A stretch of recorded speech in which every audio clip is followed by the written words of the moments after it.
दोस्तों अभी पवन सिंह का एक लाइव वीडियो काफ़ी तेज़ी से वायरल हो रहा है, जिसे आप भी देखिए थोड़ा। हूँ कि मैं अपने बाप का सपना पूरा नहीं कर पाया। मेरे पिता बोलते थे कि बेटा हमके कुछ ना चाहिए, पवन के लड़का खिला ले तब हम चलियो जाए तो कोनो तकलीफ ना रहे।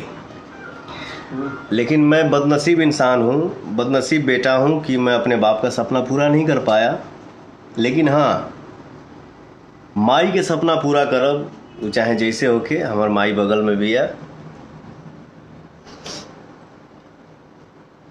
तू ऐसे दुखी हो तो फिर हम टूट जाए माई। मेरी माँ हंसेगी तो फिर